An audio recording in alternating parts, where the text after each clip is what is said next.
بسم اللہ الرحمن الرحیم۔ السلام علیکم، میں ہوں مہمات فاطمہ اور آپ دیکھ رہے ہیں کویت نیوز۔ اگر آپ کویت کے حالات سے باخبر رہنا چاہتے ہیں تو ہماری ویڈیو کو پورا دیکھیں اور ہمارے چینل کو سبسکرائب کر دیں اور ساتھ لگے بیل آئیکن کو دبا دیں تاکہ نئی آنے والی ویڈیو کا نوٹیفیکیشن آپ کو جلد موصول ہوتا رہے۔ بڑھتے ہیں خبروں کی جانب۔ کویت میں ٹریفک مہمات کے دوران درجنوں گاڑیاں ضبط۔ کویت اردو نیوز 28 اکتوبر۔ کویت کے تمام گورنریٹ میں ٹریفک مہمات میں درجنوں گاڑیوں کو ضبط کر لیا گیا۔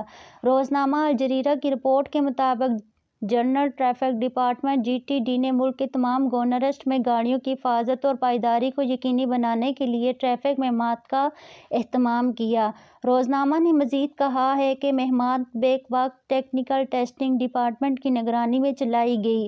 مہم کے دوران GTD کے اہلکاروں نے 1940 ٹریفک حوالہ جات جاری کیے اور ایک نابالغ کو گرفتار کر کے پراسیکیوشن کے حوالے کر دیا گیا، جو کہ بغیر لائسنس کے گاڑی چلانے پر پکڑا گیا۔ GTD میں ٹیکنیکل ٹیسٹنگ ڈپارٹمنٹ کے ڈائریکٹر کرنل مشعل السویعی نے کہا ہے کہ اس کا بنیادی مقصد گاڑیوں کو حوالہ جات جاری کرنا اور ضبط کرنا نہیں ہے، بلکہ ٹریفک حادثے کو روکنے کے لیے گاڑی چلانے والوں کے ذہنوں میں گاڑیوں کی حفاظت و پائیداری کی شرائط پر عمل کرنے کی صورت کو بٹھانا ہے۔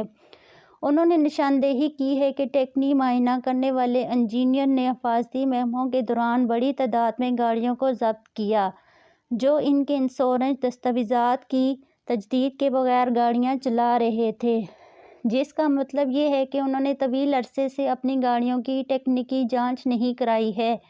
انہوں نے مزید کہا ہے کہ ایسی تمام گاڑیوں کو ضبط کر لیا گیا ہے اور انہیں محفوظ قرار دینے کے بعد ہی سڑکوں پر چلانے کی اجازت دی جائے گی۔ اب تک کے لیے اتنا ہی۔ مزید خبروں کے لیے دیکھتے رہیے کویت نیوز۔ اللہ حافظ۔